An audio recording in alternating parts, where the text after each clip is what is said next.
Hi, everyone, and welcome back to the Probably Cancelled podcast. My name is Bridget, and I'm your host. And also, exciting news, the Probably Cancelled podcast is now in association with the Midwestern Marx Institute.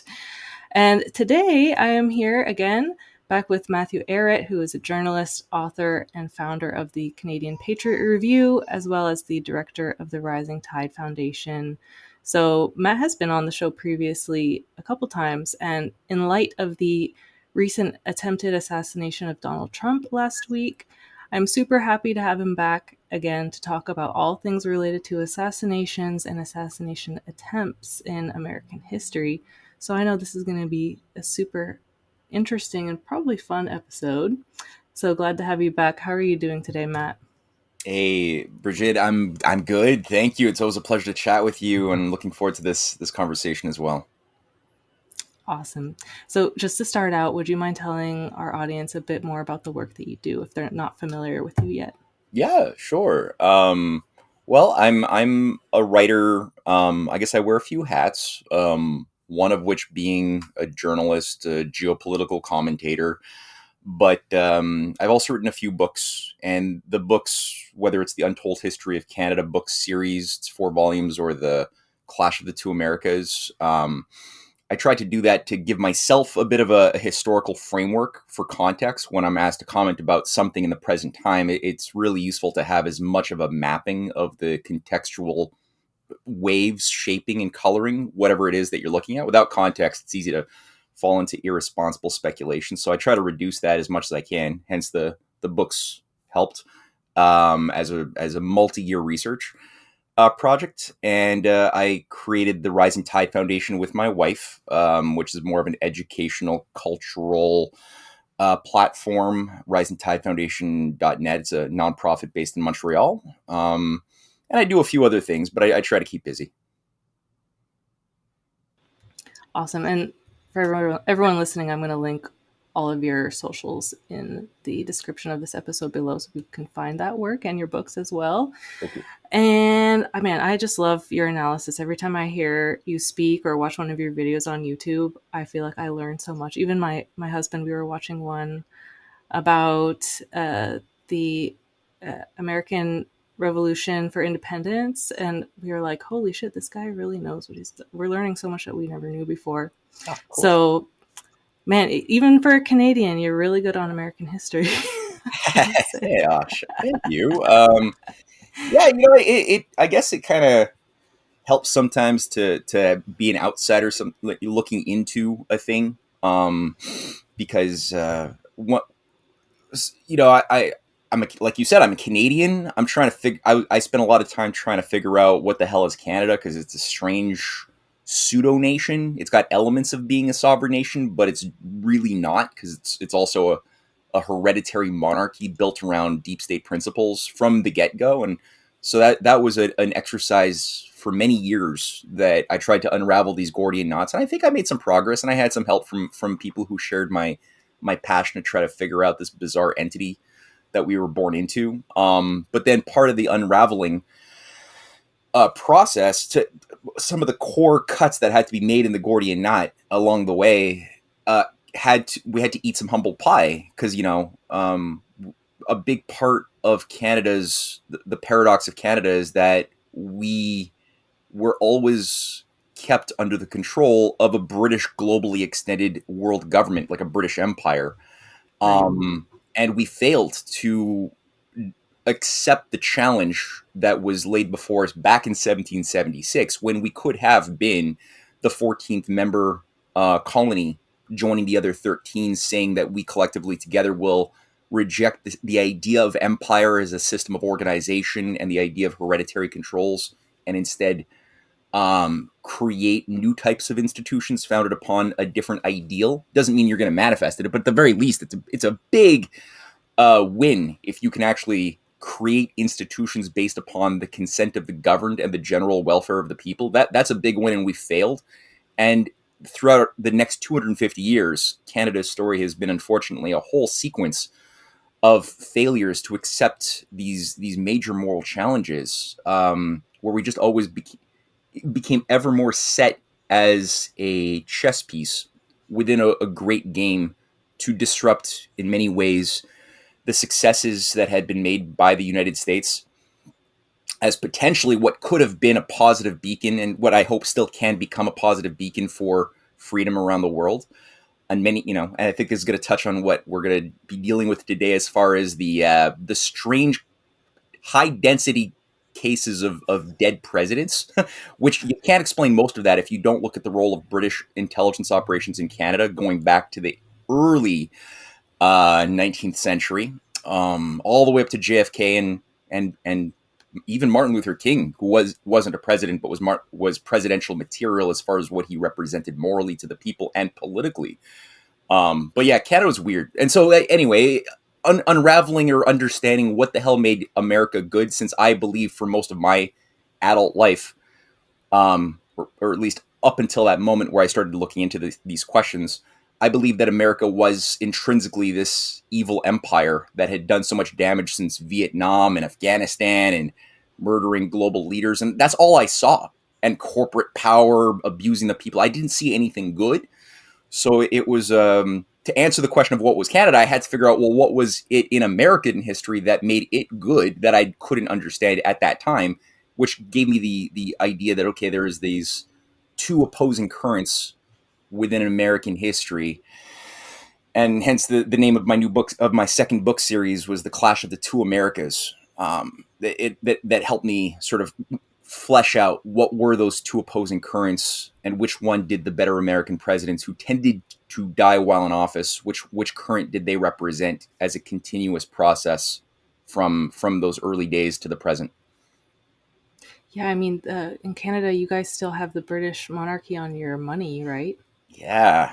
Yeah, and I think they've done a really good job at presenting Canada as this very pacifist, the nice guys state, and man, they've done a really good job while also praising Nazis in their parliament. And man, oh my God, it's a total mess. And your COVID, what you guys went through for COVID is also insane. But Yeah. I mean, the American Revolution was never completed and we're still not liberated at all. And whenever that happens, I hope we can also help liberate Canada, because I think you guys are just so nice and so pacifist. I don't know if you can do it on your own. No, we need some help. Yeah. Thank you. Yeah. Yeah, it's so interesting that that's your pathway to learning about all this stuff, but it totally makes sense, because it's like, okay, what, you're right, like, what is Canada and how did it come to be? But Yeah. anyway, going into the presidential assassinations, it's really interesting because there's only a couple that we really hear about frequently, which is Abraham Lincoln and John F. Kennedy. But there's also James A. Garfield and William McKinley who have been assassinated, even though we don't talk about them very often. I'm not quite sure why.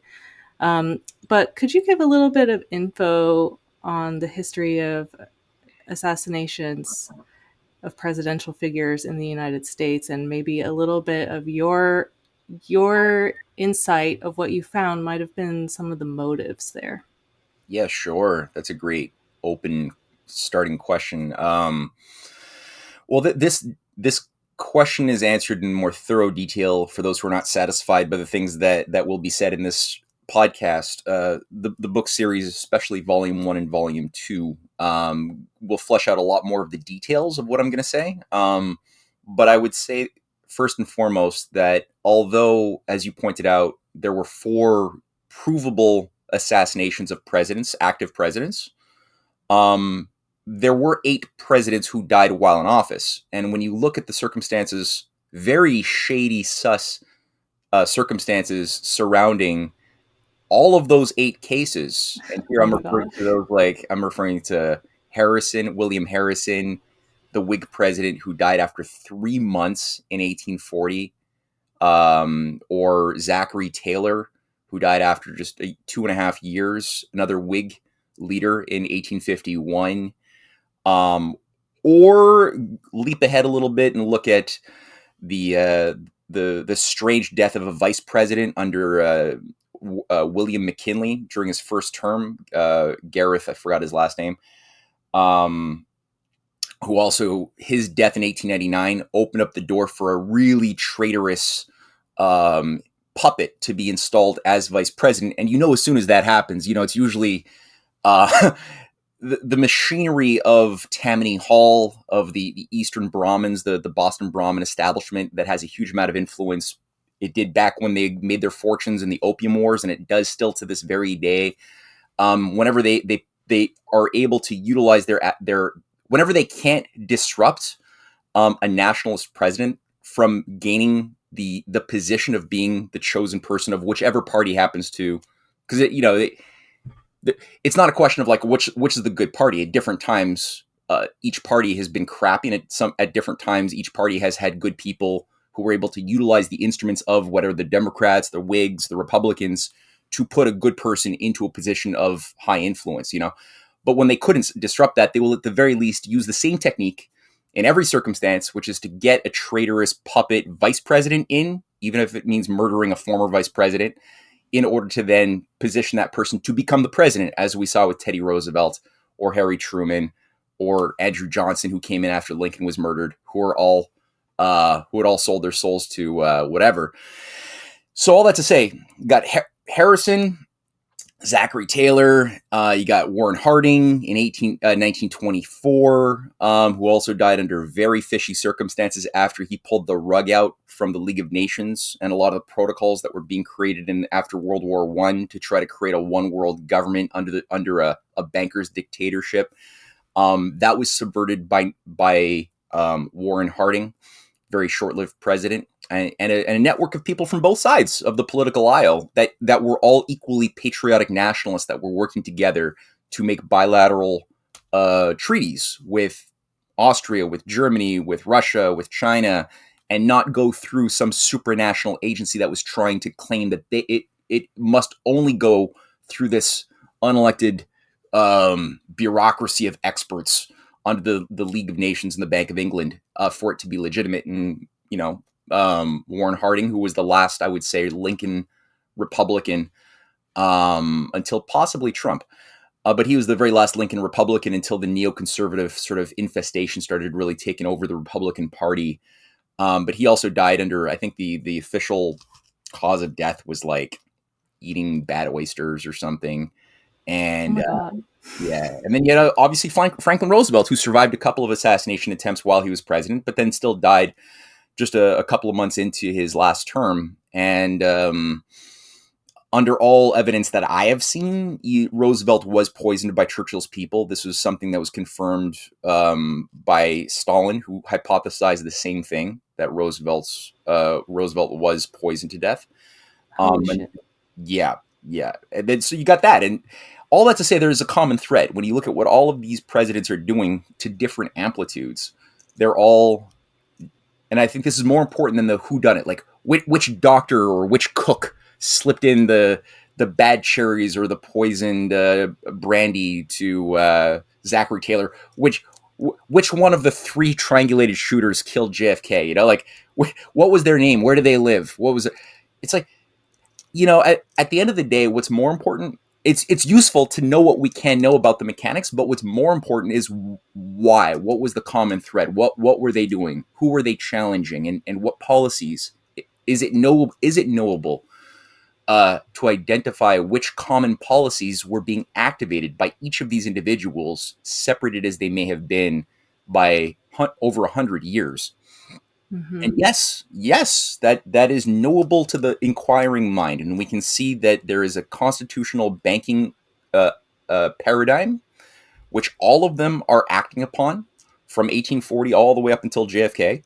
The idea of utilizing the sovereign nation state to be an instrument for the benefit of the people, and in opposition to the interests of a private, globally extended banking cartel. That's what they're all doing. They're utilizing the right to protectionism, of the protective tariff, to challenge the hegemon, the global idea of global free trade with no national involvement to protect their people, or burgeoning industry that may not, like, if you don't have industry, if you just have been kept under empire as an agrarian nation, maybe addicted to slave labor, as the Americans had been, because slavery was introduced by the British into the Americas under the Royal Africa Company, like well over a century before the American Revolution. So 8 million slaves had already been brought in since the early 17th century, and that resulted in an economy of addiction to a type of low technology labor force that it was going to take time you couldn't just break that type of addiction easily. Like no addiction can be broken that easily. It takes work and effort to transform into a high technology society. So, and you can't do that if you don't utilize protective tariffs to grow manufacturing, which means that if you don't have it, it'll be expensive at first, more expensive than, let's say, buying cheap labor from a British Imperial production house that has access to cheap labor, because Britain controls the global cheap labor markets, and if they can flood your market with cheap shirts that they made in Manchester utilizing child labor, it'll undercut and destroy your whatever type of textile manufacturing you wanted to create. So you need to have protective tariffs, which is what all of these presidents were all doing. In many cases, they were deploying national banking procedures, or state directed banking that involved emitting credit for building big infrastructure. And I think most importantly, they were all removing the power from these private bankers and putting it into the institutions that would be responsible to the people, and doing it on a global level internationally, whereby there was always this idea of go not out seeking for monsters to destroy. So that foreign policy that was outlined by John Quincy Adams, that America must look out for itself, let global imperialists try to keep them out of your sphere of influence. Don't get enmeshed in foreign wars. Don't go seeking dragons to destroy. George Washington made a very similar warning, like just clean up your own act first. Don't try to like morally impose yourself onto the world. And if you do go outside of yourself, try to do it from the standpoint of um, helping the weak, like actually provide the means for poor nations to liberate themselves economically by giving them access to the technologies that help you. And that's what JFK was doing in Africa. That's what Roosevelt was negotiating and helping with former colonial countries in the Middle East, with Africa and South America. That was his good neighbor policy. It's what Lincoln was trying to do with the help of Ulysses S. Grant, who was also negotiating extending U.S. industrial capabilities to give to other nations so that they could stand on their own 2 feet.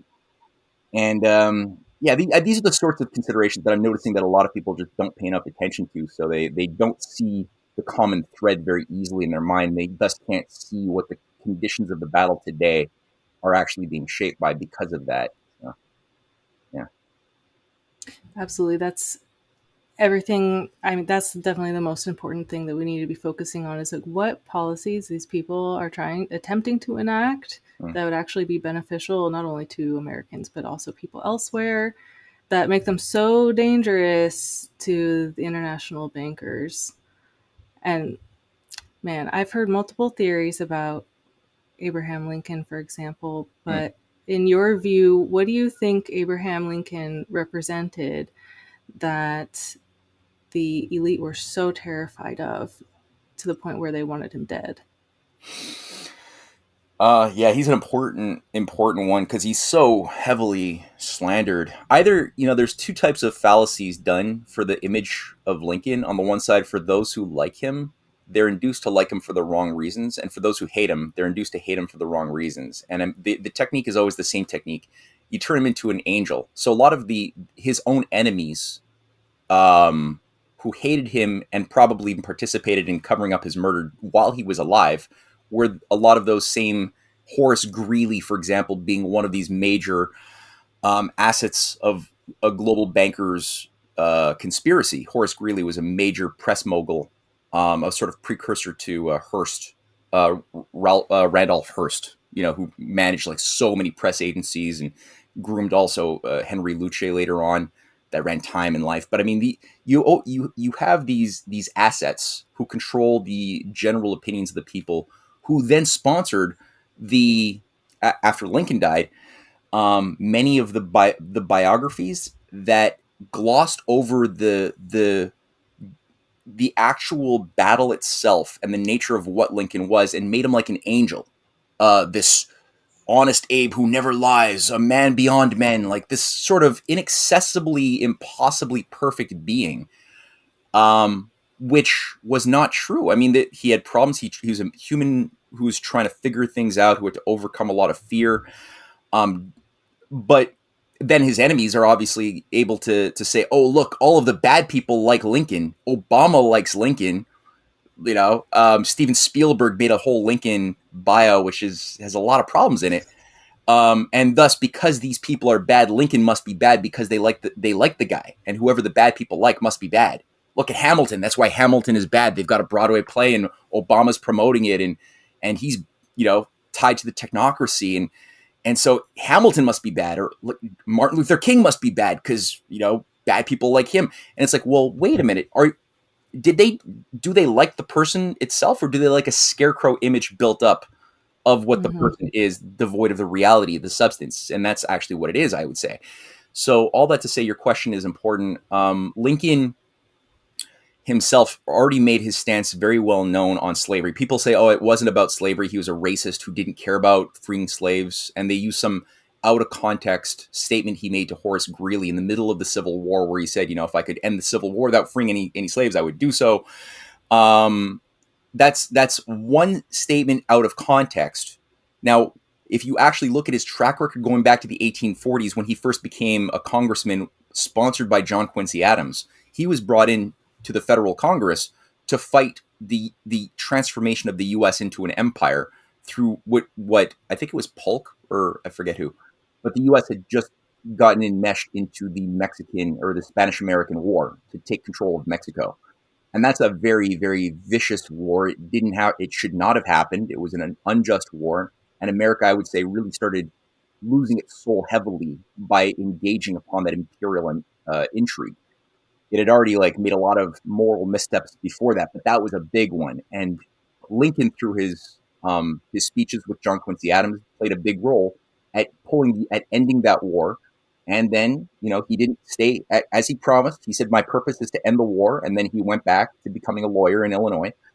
But he had already spoken out against slavery as a lawyer over the years. In the 1850s, he had spoken out. You could see it before, while he was still campaigning in opposition to Stephen Douglas, who was sort of at the time the Democrat Party of Stephen Douglas was the slave party. That was the party of, and Lincoln had just been he's becoming the new leader of the new Republican Party that was only created in 1856. Before that, um, the only party that was sort of the viable nationalist party that understood the nature of the battle and constitutional traditions was the Whigs. And I already mentioned the two Whig leaders that Lincoln also fought to get into power were both, I would say, murdered through poisoning. One had bad cherries and cold milk, Zachary Taylor in 1851. That was the official cause of death, bad cherries and cold milk.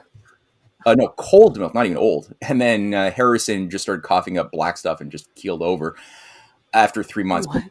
yeah, I know. And they were satisfied with that as an explanation. But Lincoln was behind both of those people. He represented a faction within the Whigs that were really solid. And the Whigs at a certain point became infested, became too corrupt, and a lot of the better people had to create the Republican Party as the anti-slave party in 1856, anti-slavery party. And you could read the speeches, the transcripts that are available between the Lincoln Douglas debates, and he's very clear on the position of slavery and the nature of the organization of society based around the rule of the divine right of kings and empire, and the idea that some are born better than others. He was in total opposition to. He was assisted along the way. He didn't fully get it. He did have some problems, but he was assisted by people like Frederick Douglass, the freed slave, who became his advisor, who he totally admired and gave Douglass super major powers and influence of the government to recruit an army, and even became the later on became the first or not the first, but became an ambassador to Haiti. Um, Mm-hmm. but Douglas was a key figure in Lincoln's own development, and Lincoln, I think, by his own studies and his advisors, you got to look at their advisors, especially Henry C. Carey was his key economic advisor. Um, these were people who helped him craft the greenback system. So when he couldn't, obviously, there was nothing he could do in the first couple of years of the Civil War.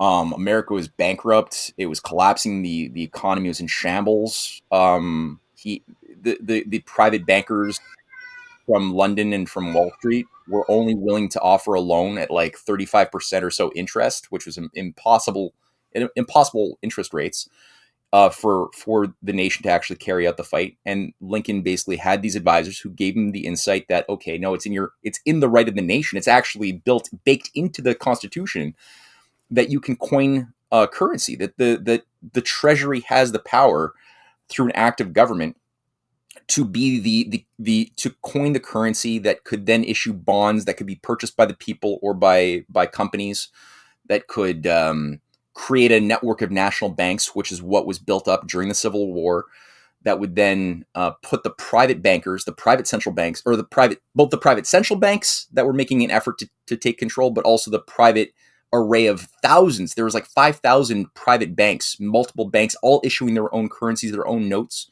which was making any type of, there was something like 1,500 different forged different types of notes underway. There was no ability to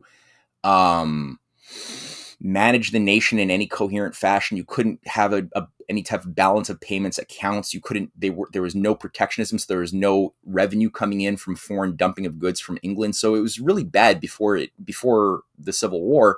And when Lincoln started issuing greenbacks, that became, by the end of the Civil War, half of the currency in circulation were greenbacks. Again, it was directed through an act of treasury. Article 1, Section 8, I think, is the specific act within the Congress, the Constitution, that gives the right to coin and emit credit.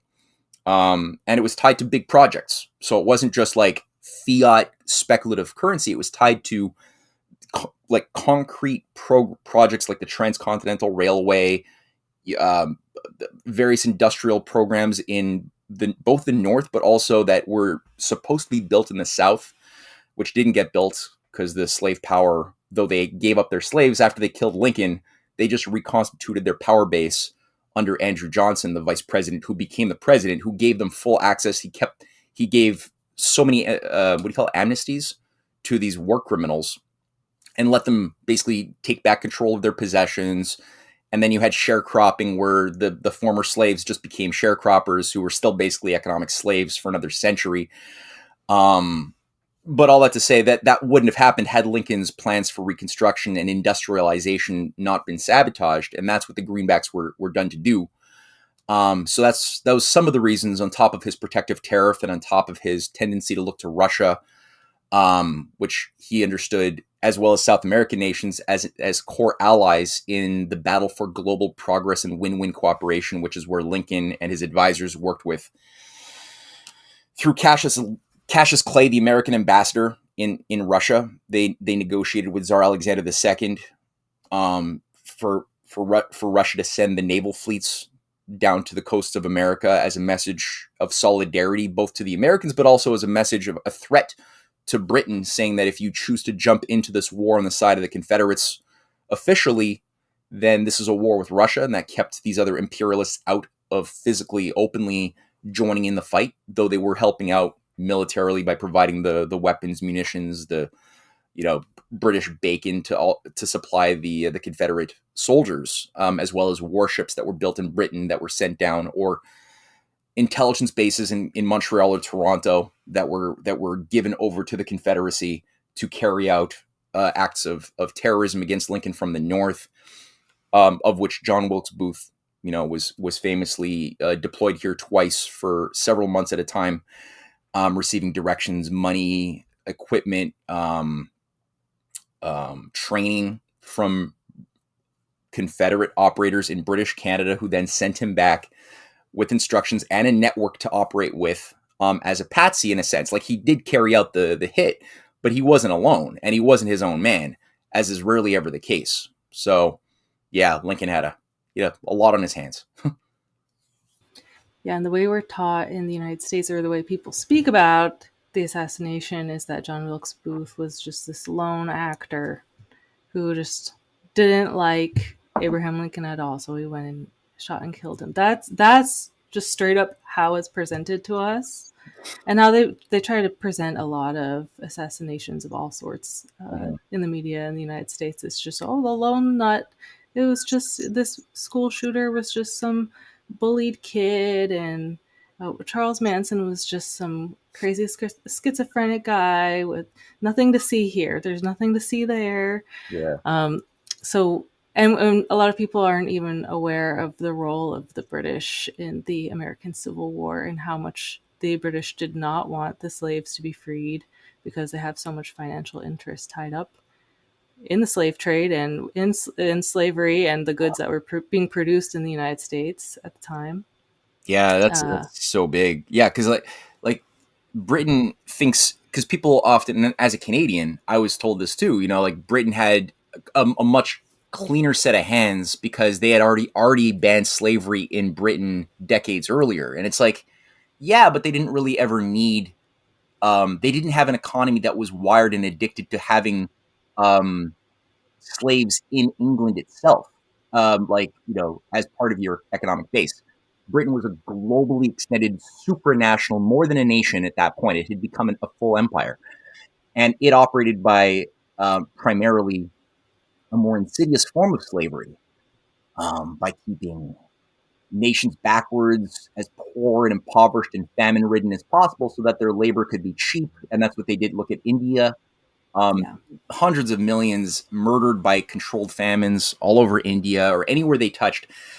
And China, China opium wars. They turned China Africa. into a, yeah. China was like the most developed country in the world, and by the end of the 18th century, and as soon as Britain starts getting control of, and with their American fifth columnist junior partners, you know, they start getting control of the opium trade. They reduced China quickly to becoming one of the poorest countries in the world with two opium Yeah, wars to force it. And a big chunk of the control mechanism was, it's like a global systems management. The British high grand strategists were always able to look at the system as a global system and recognize that, okay, if they're going to control industrial powers in England, in, you know, because they destroyed all of that in India and in China, where there'd formerly been textile manufacturing. They made sure that that was wiped out. They made sure that the Americans, as much as possible, had their industrial base wiped out. Again, through the help of certain fifth columnists in America that were operating through Wall Street, that was always a branch of the city of London in America.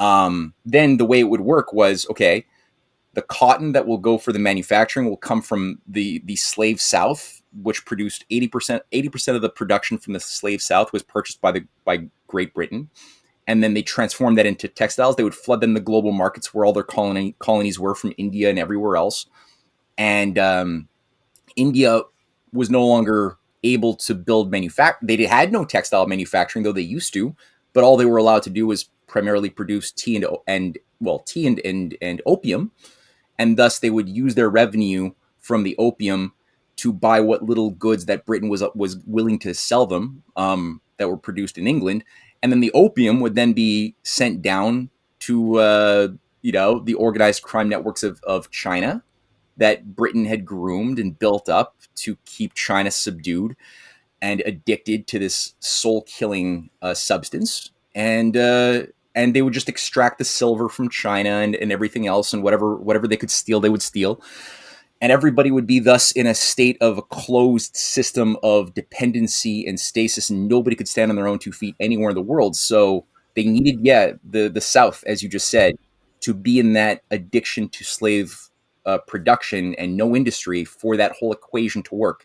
And Lincoln broke the equation. it's crazy.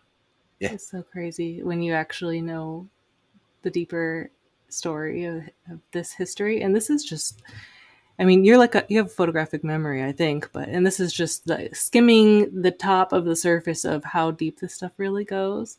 And Yeah. then I think about the opioid epidemic here in the United States, and especially now with the fentanyl, and who really is funneling that, producing it and funneling it into the country.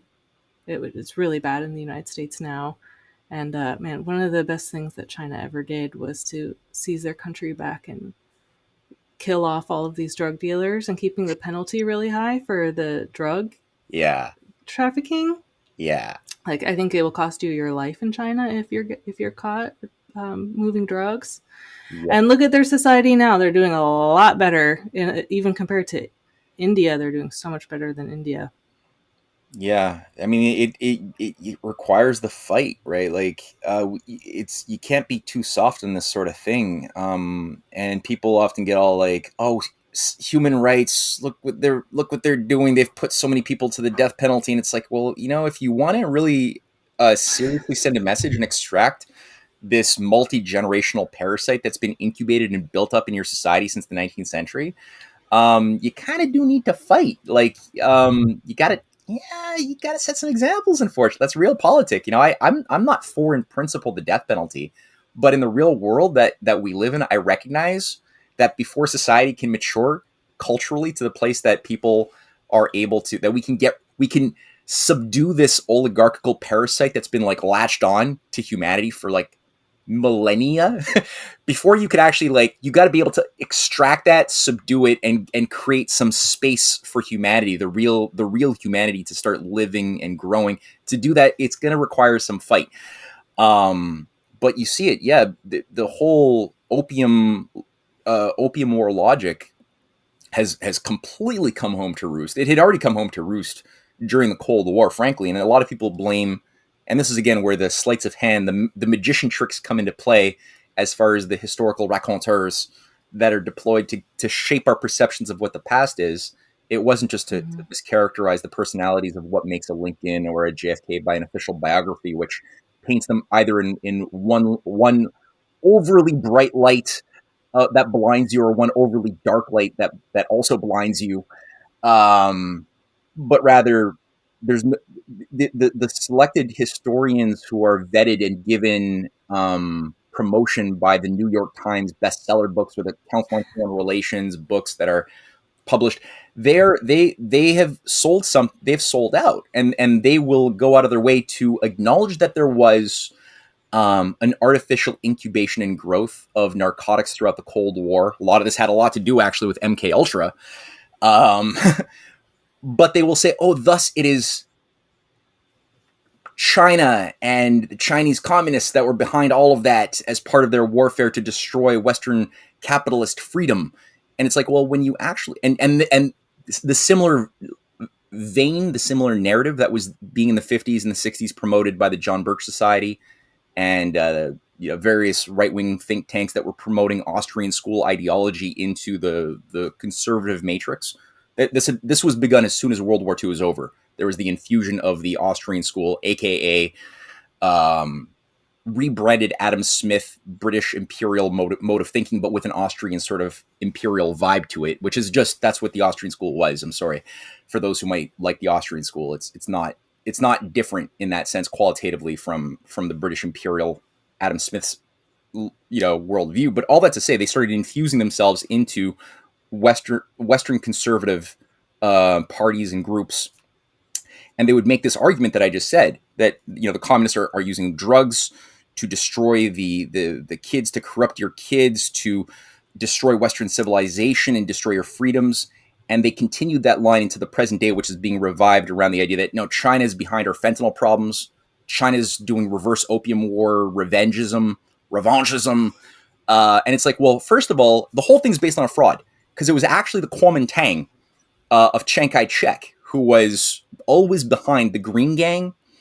Chiang Kai-shek was always a Green Gang puppet, who was the one who took over the Kuomintang after Sun Yat-sen, who was an honorable man, after he died in 26 or 25, under, again, very fishy circumstances, because he was working with Warren Harding to subvert the League of Nations and bring about an actual competent policy for industrial development of China. But after he died, the Kuomintang that he was fighting, sorry, the Green Gang that he was fighting, that was built up during the Opium Wars, when the British incubated this criminal syndicate within China itself, that was overseen and patronized by the British Empire through Hong Kong, their assets in Shanghai, in Taiwan.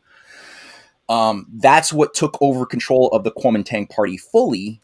And after the Kuomintang ended up going to Laos, to Cambodia, to Taiwan after they were defeated by the communists. And I'm not a communist, but I can look just cogently at how this thing unfolded in China's case.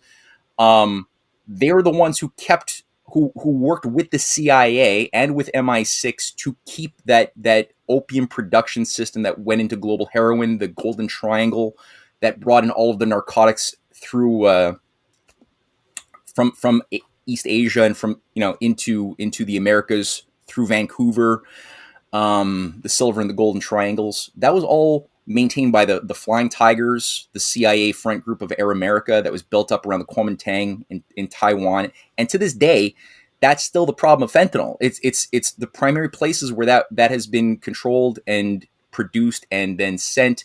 If you want to blame any Asian, you got to look at the Taiwanese, Hong Kong, Macau, which was a Portuguese colony until 1999. Hong Kong still has. I mean, it's only now in the last couple of years that the Chinese government's been able to start reining in the influence of the CIA and especially the British in Hong Kong. The British, up until I think this year, had HSBC, a London bank, created during the Opium Wars, controlling a third of the Hong Kong money supply. So British nationals still controlled the majority of the Hong Kong Supreme Courts. It was known as the CIA of the Pacific, and that's where actions for all of the narcotics and drugs and fentanyl were all coming through. And it was being done largely with the direction of Western Green Berets, CIA operatives, and military intelligence that were then bringing it in through Latin America, and still are, and flooding into the markets. But it's being transformed into finished goods, finished fentanyl. They're just precursors that go into a variety of pharmaceutical products that are made in China. In some cases, that's the case. But China's not making fentanyl. They're making, in the case of mainland China, they're making all the precursors that they signed up for and were asked to do back under the World Trade Organization days, when they got into it, when they signed deals with Western pharmaceutical companies and Western suppliers. So they produce it, and then they're not the ones who control the facilities in Colombia or in Panama or in all of the other things that then turn it into fentanyl and then subvert it and send it into the United States. They don't do that. But Exactly. they're to weaponize people who have been victimized by 60, 70 years of Cold War propaganda and McCarthyism by the John Birch Society. John Birch, by the way, I'll just say this, and I know I'm ranting, but it kind of irks me. John Birch was part of the Flying Tigers narcotics drug running operation before he died. And then they turned him into this god hero figure that became the basis of a think tank that today has a huge amount of influence over Alex Jones's brains and so much of the conservative movement. Don't realize how they've got their narratives colored by a guy who's part of the CIA drug complex that was killing their own society and running things like MK Ultra drugs into America. It's crazy. It's crazy. Between him and Ayn Rand, and oh my God, it's crazy. Like, it's amazing how they were able to turn the party that was against slavery into this party that just really wants to help to keep the people enslaved, along with the Democrats. They just linked arms. It's really incredible to see the mass MK Ultra thrust upon our society. It's really insane. Okay, so I want to. Can we speed run through President Garfield and McKinley and JFK, because I really want to get to the Trump stuff. I know our time is limited. Okay. I just really, I know it's so hard to make things more concise, but I just would love to hear what you have to say about these assassinations. Okay, yeah, speed. Okay, so Garfield, 1881 or 1880, I forget the specific date, doesn't matter. Happened around the same time that it's important to keep in mind. Alexander II, the great liberator, czar, ally of Lincoln, also murdered by an anarchist assassin that same year, blown up. Not a coincidence. So it's always good to have that global chemistry approach whenever we're dealing with like one part of the world. It's always good to have in the periphery what else is going on in the global chemistry, so we always have context. Garfield had a program. I forget the name of the program he gave it, but a war scenario to use America's navy in a war to take on Great Britain. He had actually had a program to do that, and he was trying to revive the Lincoln Tariff. He did have a problem believing in hard money, which was based on this sort of fetish around the intrinsic one-to-one exchange of gold to paper currency. That was a big intellectual problem that people today suffer from. People back, it wasn't different back in the 19th century. He didn't recognize or understand properly what Lincoln understood about the nature of value and the purpose of productive credit. He didn't get that fully. He did have good advisors who did, though. All that to say, um, he did he did have a program to revive the protective tariff and to invoke national constitutional banking to a very important degree. And he had some good advisors who also had an understanding of the British Empire internationally, its nature, its game, and also its operatives in America that made him a liability that had to be eliminated. Guiteau was the official story. I don't know as much about the subtleties of that one. I know the official story is not very easy to believe. Like, he just had some guy who really wanted a job named Guiteau, like, just hovering around the White House, and was pissed off that he didn't get a job that he felt he was due, because he supported Garfield, and was like, if I support you, don't I get a job in the government? And then he just shot and killed the president. It's like that. There's something lacking there. I didn't do the work, so I can't say for certain if there was like proto MK Ultra,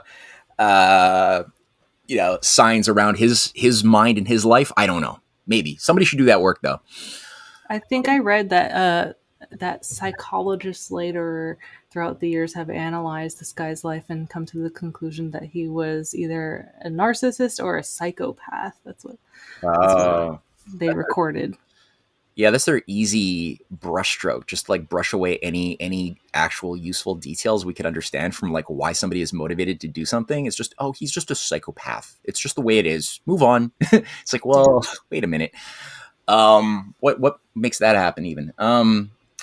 So all that to say, the next famous president to die was or to get murdered was McKinley, and that was somebody who Trump actually invoked quite loudly while he was the president between 2016 and 2020, and then he invoked him again during his national convention speech this last week. He made a point that McKinley was the greatest president that America has ever had. He made it very clear that McKinley's tariff allowed for the greatest burst of industrial progress in American history, which was true. That's provably true. And he also attacked conservative ideologues who believe that protective tariffs are bad. And he's like, why do people believe that? That's how we made all of everything good only ever happened when we used protective tariffs. And he basically intervened on his own support base, which is, it's rare to see somebody do that who's not just catering necessarily to the mob. Although he does cater as well. He's a bit of a showman. But McKinley was a guy who,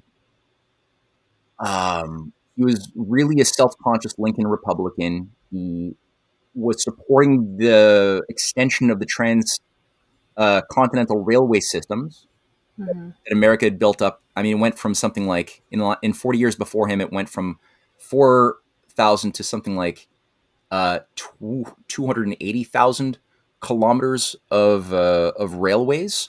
And each rail corridor was agreed to build new cities, new industrial corridors, upgrade the educational experience of the people living there, because you have to have a higher cognitive base in order to be an engineer or somebody working in a specialized field in manufacturing than you would if you were just, let's say, picking corn or with low technology.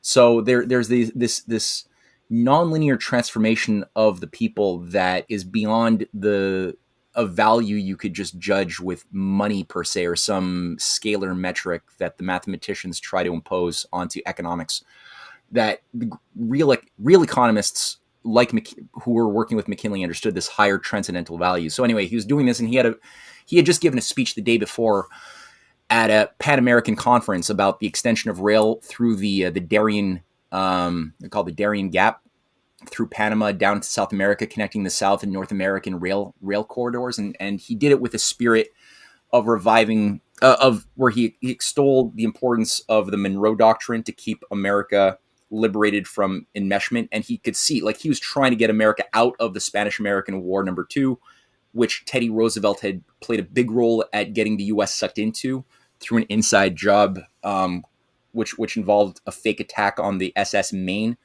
in near the Philippines, which never actually, it was always an inside job, but it created an excuse in the psyche of the American people to go in and defend American interests where we had no business being. And Teddy Roosevelt did this at a period when he was Undersecretary of State for the Navy.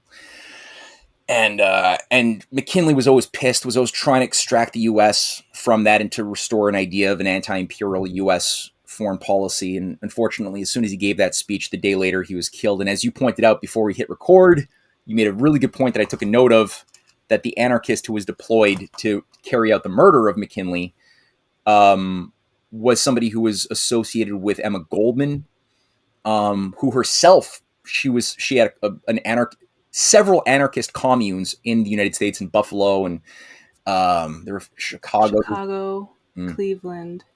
Yep, yeah, they're peppered, and I think a lot of them got their support as well from British, Canadian operations as well that were feeding in to that growth of anarchist communes that were very weird. They had them in Europe all over the place too. There were tons of these things, and my friend Marty Seif pointed out in a great lecture he gave the Rising Tide Foundation last year. He pointed out that these were all directed by British intelligence and utilized people like Prince Kropotkin, this anarcho pseudoscientist from the House of Rurik in Russia, who was also working closely with Mikhail Bakunin.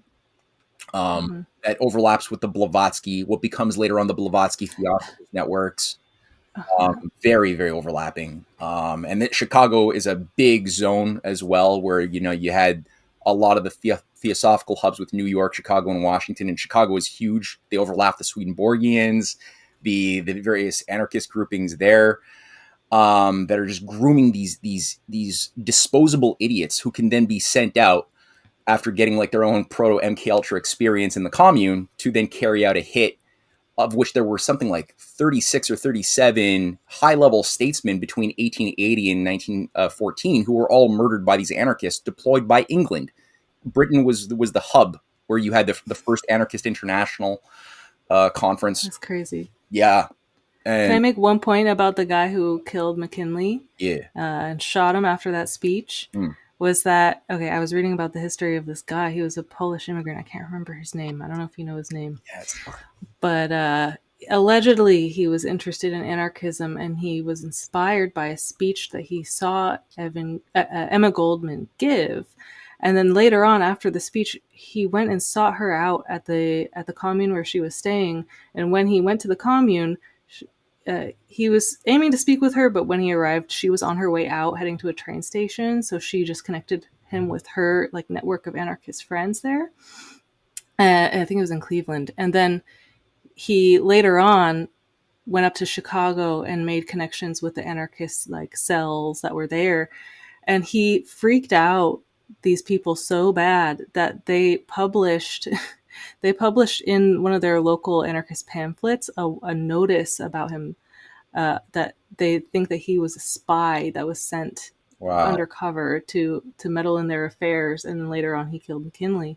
And then after he killed McKinley, Emma Goldman published an article totally defending him and basically kind of like lionizing the guy, which was really interesting as well. And then the other anarchists were mad at Emma for defending him, and they were like, look, this guy makes us look really bad. Why are you defending him? But, it's Emma Goldman, so what can you expect?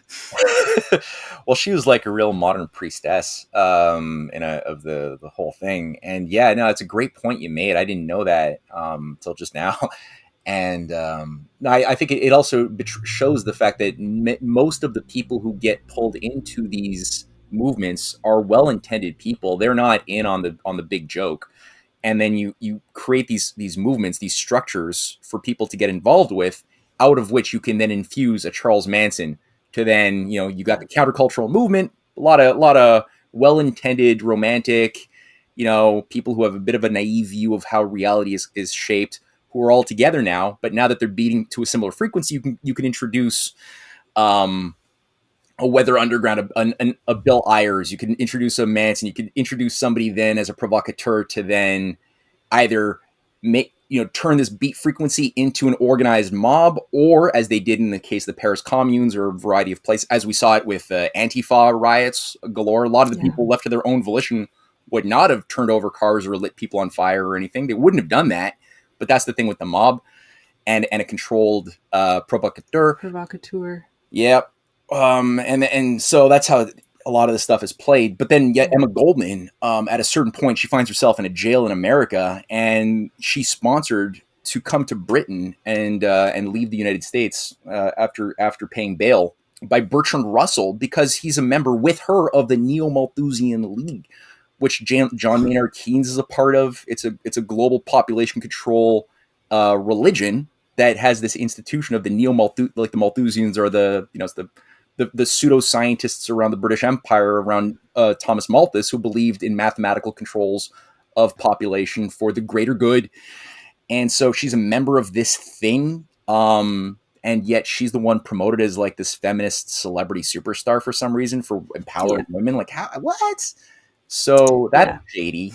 That's shady. Yeah, I have an episode actually for people listening about left Malthusianism and the history of it that I did with a guy named Daniel Burke, and that's really great. So if you haven't heard that one, we talk really in depth into the left's history with these eugenic trends and how it arises today continuously. It's actually really interesting. Daniel, is that with the LaRouche organization, Daniel Burke? Yeah, the Schiller Institute. Right on. Cool. Yeah, he's great. I'll check that out. But yeah, the whole Malthusian and also there's this other guy, Fox Green. Have you ever spoke to Fox Green? Yeah, I know him. Yeah, I know him. Okay, cool. But yeah, so that's McKinley's murder, and that's disastrous. But then again, there's Sadi Carnot, the president of France, getting killed around the same time, and there's the King of Spain and the Princess Sophia, who's also getting killed by anarchists, and then there's a whole network, in Russia and Germany getting killed of statesmen and stateswomen who are activating the same policy of trying to utilize the sovereign nation state as the basis of global law based on cooperation instead of war and fighting for scraps. And that's what's being overturned all the way up to Britain's orchestration of the First World War, through a lot of secret, pseudo collective security pacts that they built up in secret between England and France and Russia, that they then create as a trap to get stupid Germany, who'd already had a bunch of its leaders killed who actually knew what was going on, and instead now have a bunch of occultists who are listening to theosophists and anthroposophists for advice on what to do militarily. They get them in That's crazy. Absurd war, right? Hitler was super into all that. Oh, he really, yeah. He was a New Templar. He was initiated into the secret doctrines of Blavatsky through Dietrich Eckert. Yeah, Dietrich Eckert was his guru. I got really into all that when I was in my early 20s. I was really into theosophy. So this whole history is really interesting to me. Yeah, well, I didn't know all this other side stuff that was going on. I was just really into world religion and comparative religion and whatnot and history. Yeah. So it's really good for people who like ancient history. That was me. Yeah. But yeah, finding out all this other the entangled webs of horror involved in it was really interesting later on. Well, it's again the secret doctrine thing. Like once you realize that what we're being told of a lot of these things is just the esoteric or the exoteric outward teachings for the uninitiated, and then there's this whole other esoteric teaching system for the initiated in the that's what I was into. Yeah, that's what I really wanted to figure out, because I always have just loved like hidden knowledge and secret things, and so I got really into that stuff because I was like, oh, there's this whole side, like parallel universe world history to do with these really wealthy people controlling the world and what they believe and how that shapes history completely. Like their religious or spiritual beliefs actually do play a role in shaping global politics, and people don't really think about it, or they think it's it doesn't have any meaning, or it's all a conspiracy. But anyway, we won't get into that today. Maybe that's another episode, a whole other episode.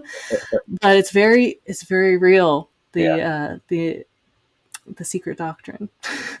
Yeah, they really really believe that that stuff really does shape things. As far as I don't necessarily believe that they have the types of supernatural powers that they believe that they're tapping into through their ritual sacrifices and all of these like Jack the Ripper-esque types of things that have been going on since the days of like Moloch and child sacrifice. Even farther, yeah. Yeah, like this has been going on for a long time. This idea that through murder you can achieve powers from a supernatural realm that can give your will that that could achieve some thelemic sort of outcome.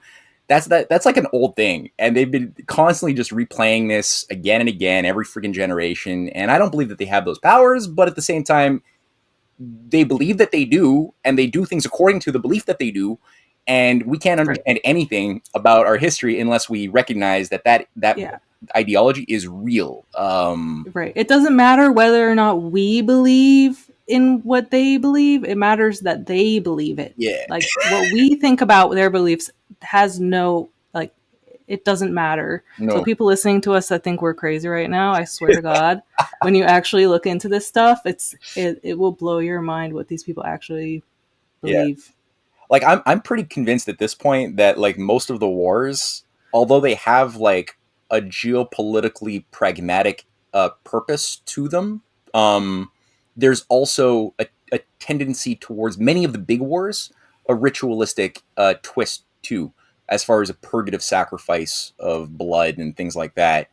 Um, which is a whole, like you said, it's a whole kind of other conversational question upon here because we're here to discuss the thing. So okay, back to the thing. So let's. Um, so yeah, I alluded to we dealt with McKinley. It was JFK you wanted to address now next, right? JFK. Okay. Yeah. So yeah, JFK. Well, and let's skip through because JFK was reviving the policies of he as a Democrat. People are like, oh, but Democrats are the crappy party today or the crappier party today, and it's like, yeah, they're pretty crappy. But in the time of JFK, the Democratic Party was the anti-slave party in that sense. Like just like they were the pro-slave party in the Civil War of Stephen Douglas against Lincoln. At a certain point, there was a fight, and this is why the whole idea of like looking at the world from the standpoint of a football game of parties, like what's your good party? It doesn't work. It's not based on left versus right. It's based on human Right. beings being human, trying to solve problems and utilizing whatever is available to expedite the problem solving. And for the case of the technology of the nation state, because a nation state is a form of technology. It's a metaphysical technology, but it's a technology. It has many moving parts around a design that can be made better or worse. And it's supposed to have a purpose and outcome, just like an engine has a purpose when we designed it. Some engines work better than others. Some can be misdesigned to blow up in your face, like the Edsel that killed so many people in the 50s. Badly designed. Some nations are badly designed. Bad constitution, right? Bad philosophy underlying their crafting. But all that to say, there are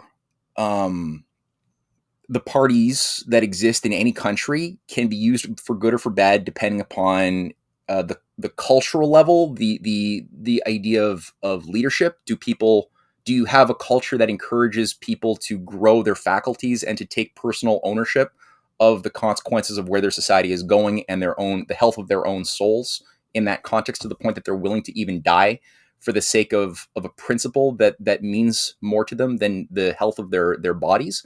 If you have a culture that can do that, you got something viable. If you don't, you tend to have a consumer society of slaves who are subjects, but they're not citizens, as the term citizens has certain weight to it.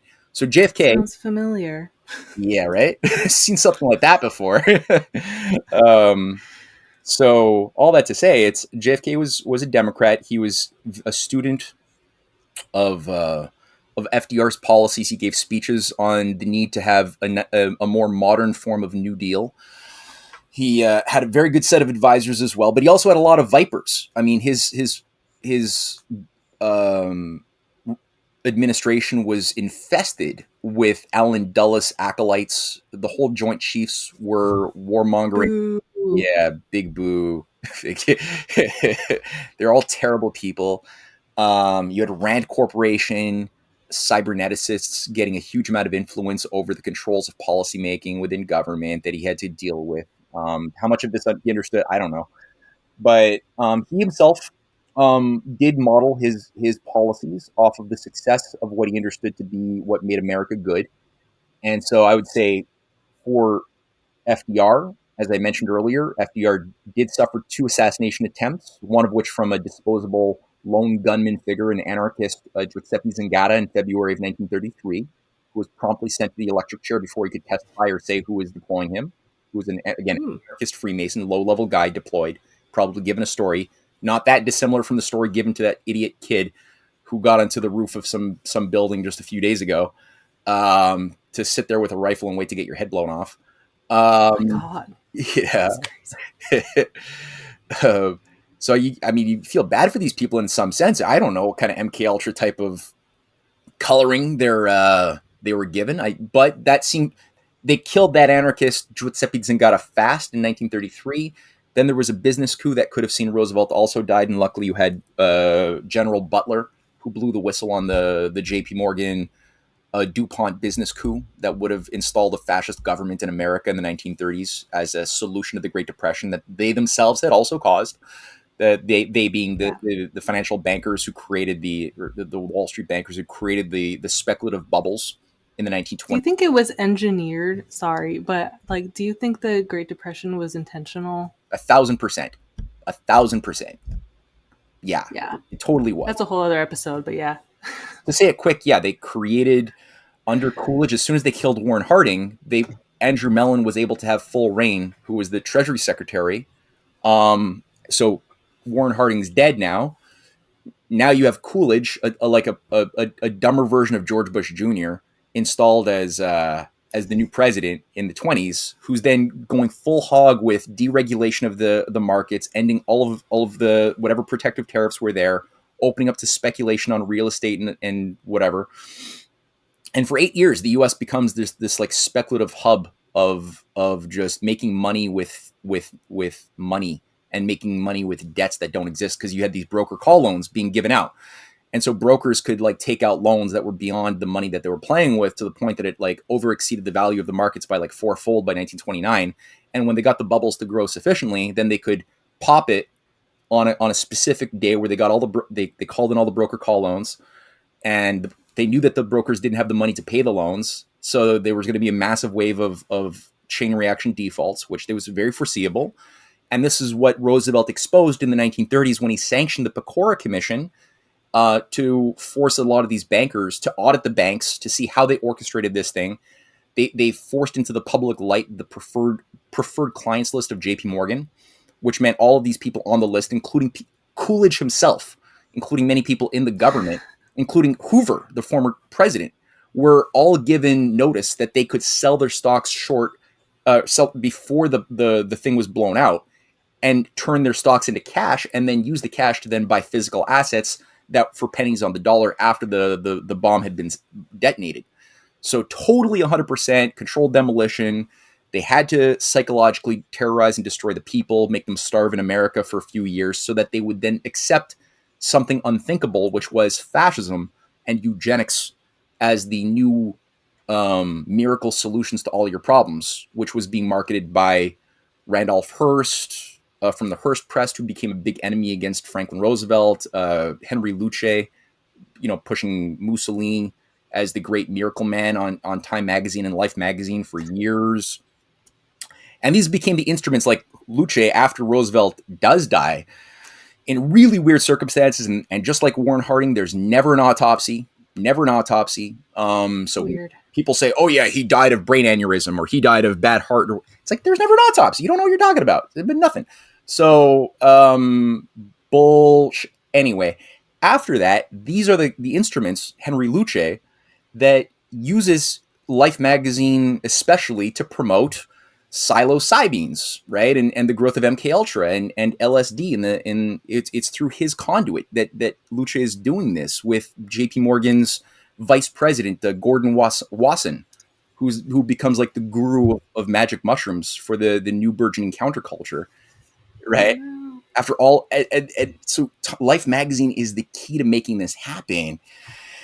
And all that to say, this is what JFK is having to contend with now: is the growth of this. He's entering the stage of history, trying to revive the best of the New Deal and a foreign policy based upon the idea that science and technology is not to be used to control the people, a la MK Ultra or the secret science programs of the continued Manhattan Project that Alan Dulles had been creating and overseeing, or Lyman Lemnitzer, but rather it was something to elevate, to end empire, and to bring people to a better way and better understanding. That he had a very different paradigm. So, without going into details, because I know we want to be summary, JFK and his brother, who was the attorney general, later on killed when he was going to become president, guaranteed in '68.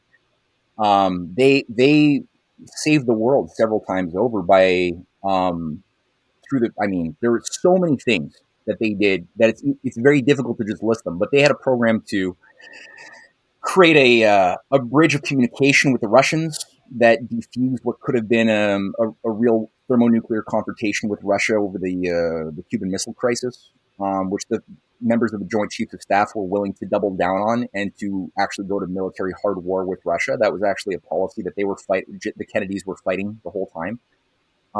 They had a program to build a new economy around, and JFK gave a speech at the UN calling for a U.S.-Russia space program to jointly work together on new cutting-edge technologies to solve problems in space.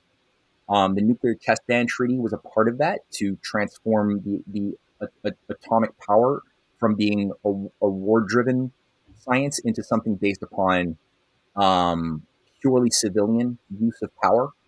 That was another thing that he expanded the use of nuclear power. He was trying to help other countries, Pakistan, India, Africa, access this technology that the Malthusians, that he also spoke against. There's speeches where JFK is attacking the Malthusians directly by name, so he understood that nature of the battle. They didn't want to allow high technology for poor colonial countries, so he was fighting these prophets of doom. He was extracting the U.S. from its enmeshment into the war in Vietnam. He passed in a national action study action memorandum to begin a withdrawal of U.S. advisors that were Mm-hmm. largely. I mean, and it was going to be a total withdrawal within about a year. And that was undone by his murder. And again, his murder was not done by this lone disposable lone gunman, as we've been told. If anything, Lee Harvey Oswald was probably a bit of a hero who tried to save JFK's life. And I've seen there was a documentary I was just watching, and I keep forgetting the name now. Going through a near assassination attempt on JFK a couple of months earlier in Chicago, which had been stopped when the FBI Bureau Office of Chicago received a warning from a Lee that there was an assassination attempt, and they canceled the president's trip to Chicago based on that warning that this person named Lee had given. Now, Lee Harvey Oswald is somebody who, as soon as he got into the military, he was selected by whatever psych profile to his whole life was controlled. He generally didn't ask questions. He was sent to Russia at a certain point. He was he did his thing, but he was always set up. There was always a story planned that he was going to take part in, that he was not a lot privy to know what the story was, and he was positioned to be in that place that he was in, um, to be the disposable fall guy when the time would come, and he fell right into that. And the triangulated assassins that had, it wasn't just the grassy knoll, but there's forensics that Jim Garrison, the former district attorney of New Orleans, had written books about, going through the evidence of the triangulation of three shooter points with something like 13 or 14 different bullet holes. It wasn't a magic bullet. There was like 13 or 14 different bullets that had been shooting from different trajectories, that were involved in that. And will probably never know the particular names of those individuals, but what we do know is that everybody who was supposed to testify, the witnesses on the ground near the grassy knoll who were supposed to testify at the jury trial that was overseen by Jim Garrison in 1966 against Clay Shaw, who was behind facilitating the assassination network that was there in Dallas at the time. Most of those people died before they could testify in really high density fashion. Like, What the hell? Yeah, it wasn't just David Ferry, who was involved with Clay Shaw, who died before he could testify, but there was a huge list of people who just fell out of buildings or just shot themselves in the head 5 times. Like it's a big list. And there was a movie that was made by Donald Trumbo. Very difficult to find. It was banned until 1988, but it was made in 1972, called Executive Action. It's a fantastically, I mean, the movie itself kind of plays out like a little bit of it's kind of a low quality production, low quality in the sense of low budget, but it has like Burt Lancaster is a star lead. There's some lead Hollywood stars who are patriots who played in that movie, and Dalton Trumbo was the guy who wrote Spartacus earlier on, which JFK endorsed, that ended the Hollywood blacklist. This is a fantastic movie that exposes, in the form of a pseudo fiction, not just these three killers, but also the Malthusian agenda behind the killers, or the orchestrators of the killers. There's a whole dialogue with Burt Lancaster and the leader of this multi-billionaire bureau, who are all calling for reducing the world population to less than 500 million. That's actually in the movie. And then at the end, they have this in the credits, all of the witnesses who died. And there's like 40 witnesses in the credits who were going to testify to Jim Garrison who died. And they do like an homage. So it's a powerful movie that was banned from Wow. theaters for 15 years for obvious reasons. Wow. And people could pay. I had to pay like $20 to watch it on YouTube. I don't know if that's still available that way, but highly recommended. So yeah, JFK. And also the last thing I'll just say about that, and my wife has written a lot about that in her book, and I've got a chapter, and so is Jim Garrison. We both used his work quite a bit. It wasn't just the CIA, and it also involved a coordinating hub in Montreal, Canada, the same place that the murder of Lincoln was carried out and orchestrated, Montreal, near where I live, where you had the headquarters of an agency known as Permindex, the Permanent Industrial Exposition, that had already been kicked out of France for having been caught trying to kill Charles de Gaulle twice using the jackal. So they were an assassination bureau built up during World War II, run by certain people trained in Camp X in Oshawa, Canada. That was sort of the British. That's how the British trained their vetted U.S. OSS operatives to learn the black arts of British espionage and Orientalism and assassination and psyops. That was Canada. And then those who were initiated through that training were the ones who were permitted to stay in positions of influence after the OSS was purged, was destroyed. And when the CIA was created, they were the carryovers who then were running the CIA, and the actual American patriots who understood the Wall Street London cabal, who were part of the networks of the OSS, real good people, were all hammered. They were all wiped out and not allowed really to stay in those positions. They were all called like red commies, and they had their security clearances taken away and their careers wiped out. But this is what was deployed under, and this guy Louis Mortimer Bloomfield, who was the head of Permindex that Garrison pointed out. He was trained formally as an OSS operative, would have gone through Camp X, and he was overseeing Permindex. And after that is done and JFK is killed, Permindex still continues to exist for many years after that, but his next job is to become the vice president of the World Wildlife Fund under Prince Philip and Maurice Strong. That's his next gig, so-called. And his nephew, Harry Bloomfield, has a weird position with the World Trade Organization, and he played a certain role in 9/11, but I'm forgetting it's years ago that I was looking into this. So yeah, all of this stuff, right? These are important details that we should hold in mind, that his brother, when also we're looking at, well, what was his brother working towards in 1968? Yep. Who understood this whole thing?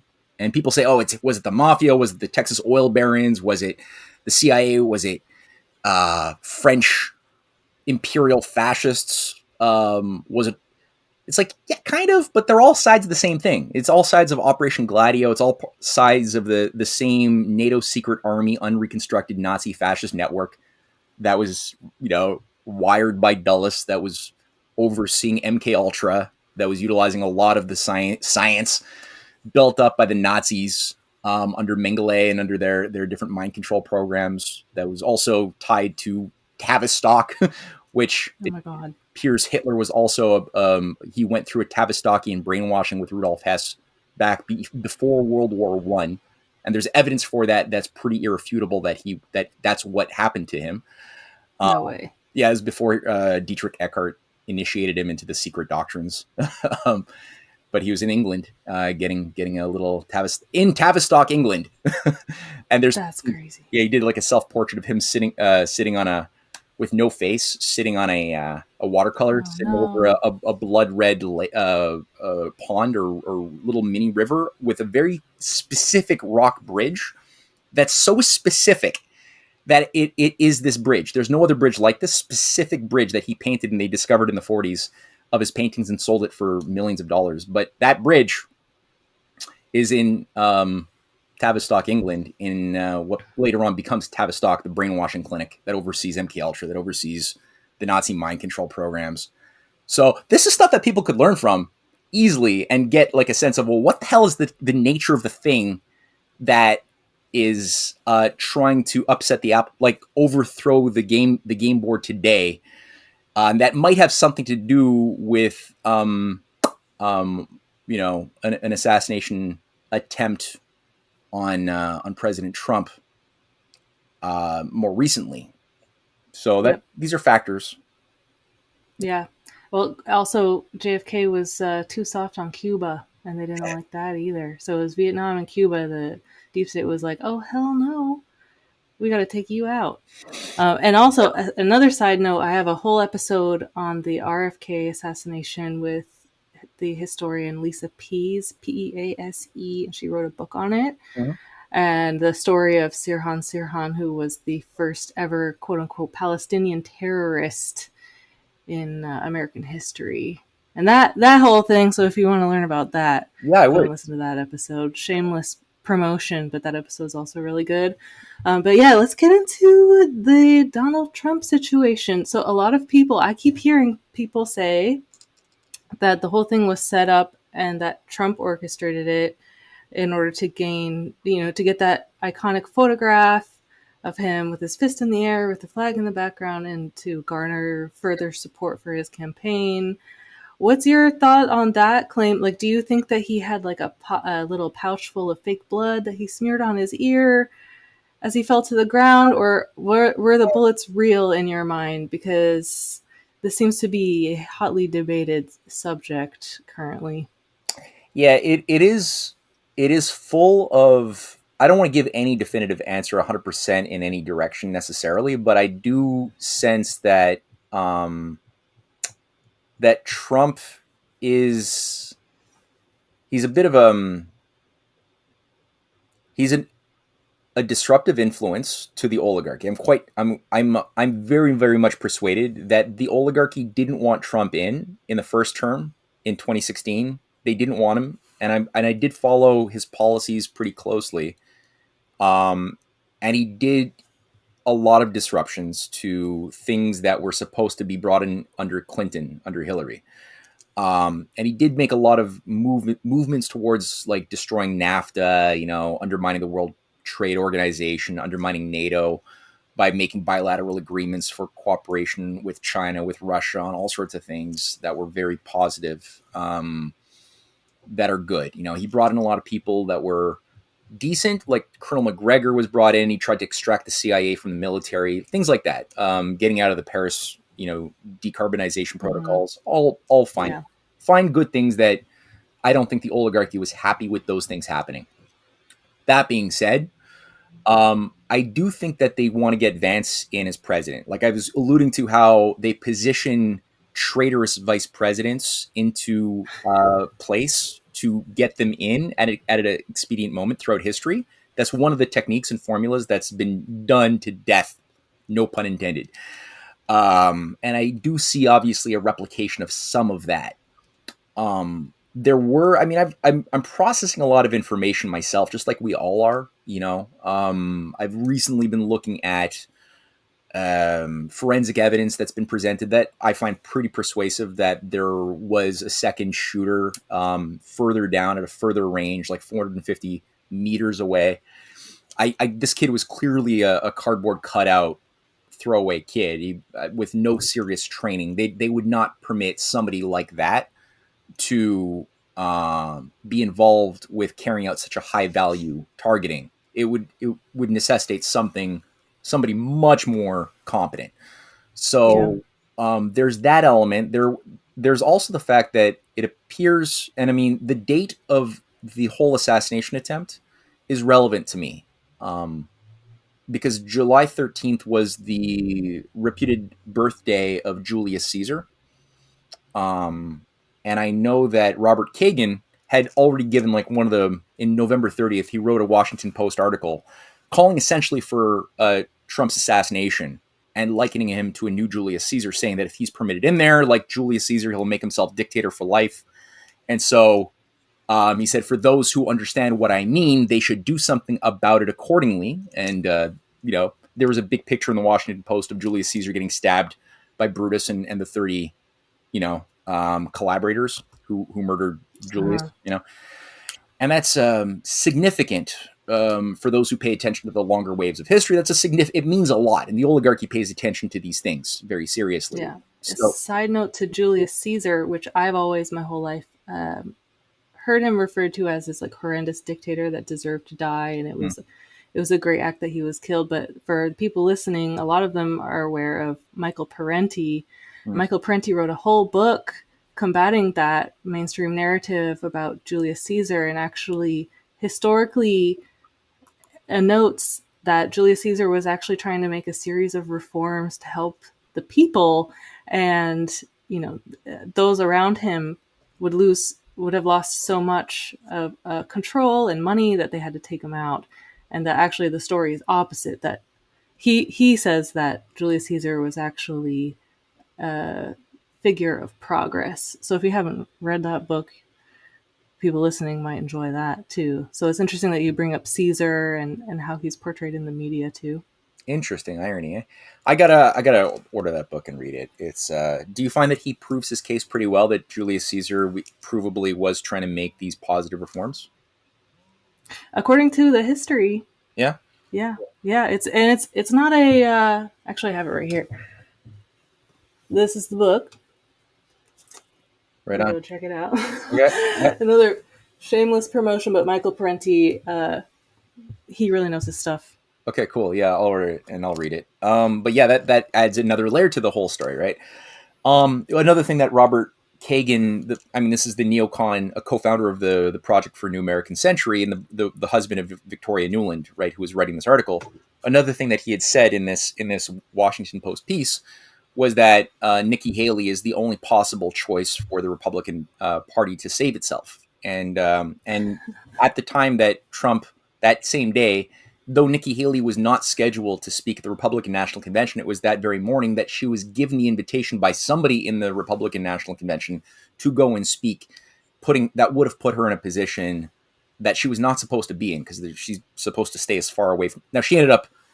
Trump was alive. He was in the audience. She ended up speaking positively about giving her support to Trump. But had it gone another way, and had he been eliminated, then that would have put her in a position to lord over the Conservative Party and possibly regain her mantle. At the time, JD Vance had not been announced yet either as vice president, so it wasn't even a possibility of a Vance, who's a Palantir connected Peter Thiel operative. Mm-hmm. Um, so I don't know. I mean, my concern is that the overarching plan. I don't think Trump was like putting ketchup on his face or something like that. I don't think that. But I do think that there are agencies that are going with a scenario to put Trump in power in order to raise him to a Jesus-like God status that will then drive people, his followers, who really don't are not like solid thinkers, who've given all of themselves to their a savior image, if that savior is then taken down, they will go crazy, like crazy. And my fear is that's sort of what some of the managers of the current game scenario are trying to do, who are influencing, like, the Elon Musk, the Thiel Austrian school sort of capture of the right that they're trying to sort of nudge into um, an orientation similar to what we've seen in Argentina under Javier Milei, who's a disastrous IMF tool, privatizing everything under the name of freedom. Yep. So they definitely want to create this false dichotomy of, like, either you're with the Yuval Harari World Economic Forum or you're an Austrian school libertarian freedom lover anarchist, and you get one of the two choices is what you can pick: freedom in Austrian school or Keynesian technocracy. But it's like just like it was back when Keynes and von Hayek were having their public debates at the London School of Economics in 1932. It was always a fraud choice. Both of them were pro eugenics. They were both lifelong friends. They were both assets of the empire, just operating under the left hand, right hand fake paths, right? That was done to turn the French Revolution into a bloodbath of, like, are you an emotional thinker or are you a logical thinker? But pick a side and fight. And it's like, well, maybe there's something higher that is not contained in any of those two choices I'm being given. And I think that that's sort of what I think Trump, looking at his profile, his speeches, his policies, I see him as participating in the thing I've identified in my research as being the essence of what has resulted in great American presidents or leaders of any country tapping into something specifically universal that the oligarchy despises. I've seen evidence that has persuaded me that he does fall into that tradition, and he's not polarized into, like, one of those two false extremes. However, again, I don't think he's got a lot more holes in his epistemology than a John F. Kennedy or Bobby Kennedy did. And whether or not he's got sufficient, like, I mean, he also made a point in his Republican National Convention speech that I liked, which, in opposition to, like, warmonger Vance, who wants to go to war with China, although he's good on Ukraine, it seems like there's a general consensus to get the hell out of the enmeshment in Ukraine, that's not working, so that's good. But he did say that he called it the China virus, gave his typical populist shots at China, but then what he did was he also said, but we have no business being in Taiwan. It's 60 miles away from China, but it's 9,000 miles away from us. Why are we wasting our money there? So again, that's sort of his typical style that I like, that you're going to take a dumbed down zeitgeist and utilize certain bigoted language that will, like, cause a resonance, and then introduce something highly rational once you get that Right. resonance. So that's good, but I don't know. Like, there's a lot of things that we have to kind of. I'm still pulling in data. I don't know about the subtleties of some of the stuff. Yeah, I definitely don't. I definitely think the bullets were real, Mm, and people definitely got their heads blown off yeah, in the audience there. And I guess we'll see if Trump is missing, like, the corner of his ear later on when it's. I'm sure it will be revealed. yeah, But or maybe the people will say, oh well, they just had a little surgery for him and he took that off yeah. They put after a he little hole puncher in his. yeah, he went to Claire's and got his ears pierced. Yeah, But somebody was saying that, and I don't know if this is true. People were saying that the rally that happened at was being live broadcast by CNN, and that normally never ever happens. And if that's true, then I think they were probably going for a JFK 9/11 combo to have him assassinated, like, in front of the world, kind of, and it would be a really strong message yeah, to everyone else who might try to make any actual difference in things like combating the military industrial complex. Because one thing that Trump has said in interviews, he straight up said that he's had the weapons manufacturers essentially come to him telling him that they need new wars, and he tells them, hell no, yeah. I we're not believe that. doing that. I believe that. And that alone, like the money that they're losing from that, Yeah, is enough to want to take somebody out. yeah, So doing a public assassination in that way, that I do believe was attempted, would be a huge message to anybody else. Like, you better not Yeah. attempt to do what this guy's doing, you know, and traumatize the populace at the same time. Yeah. And then who knows? Yeah. Yeah. Well, anyway, I know you have to wrap up in a couple minutes, but just as a final question, I would like to get your prediction of what will happen with this election coming up. You Oh, can keep it well, concise if you want. I loved your point. I loved your point, and I agree with that quite a bit. I'm very much inclined to lean towards your analysis on that point too. That it does appear that this was supposed to be a high exposure elimination as a message. Um, and it does seem as though in the days immediately ensuing, even though CNN and the mainstream media was covering it, they were all then mandated to try to make it seem like Trump fell down, but not make any allusion to an assassination attempt. There was like a messaging coordinated across the New York Post and Times and all of these agencies to make it seem like, oh, shots or not shots, loud popping sounds resulted in Trump falling down, ending presentation early. You know, like that was the sort of messaging, and then they slowly had to accommodate the fact that And reality. now Iran's doing it. Iran did it. Yeah, now exactly they're trying to capture it and redirect it towards now Iran was behind the whole thing. So yeah, there's a lot to unpack there, but no, it does seem like they did want this to go in another direction, and the for me as a historian, the template that they've been utilizing has been the Civil War in many ways. There's other elements of history we can learn from that are being combined. We have an economic breakdown that's built into the system too. Like in the 1920s, there was a much bigger controlled demolition of a time bomb that once used to be a viable economy that's been built in, ready to blow. So that's a factor shaping the tempo of the situation. And they do want another civil war to go in the direction that they would have preferred back in the 1860s. And they're afraid of certain dynamics being reawoken, especially the U.S.-Russian friendship, which made the U.S. Revolution possible. It made the Civil War. It made the U.S. survive the Civil War. It helped put down the Wall Street, London-funded Nazi war machine of the 1940s. That was the U.S.-Russian alliance, and China at that point became a key trifecta that canceled that New World Order, global eugenics, world religion, thousand-year Reich attempt. Again, very much tied to something inside of theosophy, which is fascinating. But that put that down all of those times. So they're afraid of that tradition being reawoken yet again. And I think that Trump was certainly and could certainly revive that orientation once more in the context of a crisis when people are more inclined to think more deeply about their axioms. Crises do offer that tendency in the zeitgeist where people are through the fact that in the times of comfort, the lies that they've told themselves and believed in no longer work. So they have to now do a lot more soul searching, which could be good if you have if you actually have qualified leadership available to help those people out. That's good. There's a hunger for truth and a hunger for discovery, the likes of which we've never seen in my or your lifetimes. So that's good.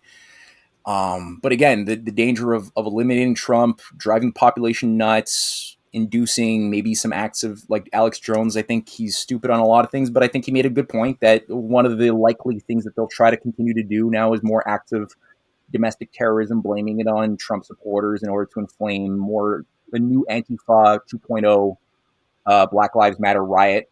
They're utilizing weaponized immigration, illegal immigration, to inflame this as well.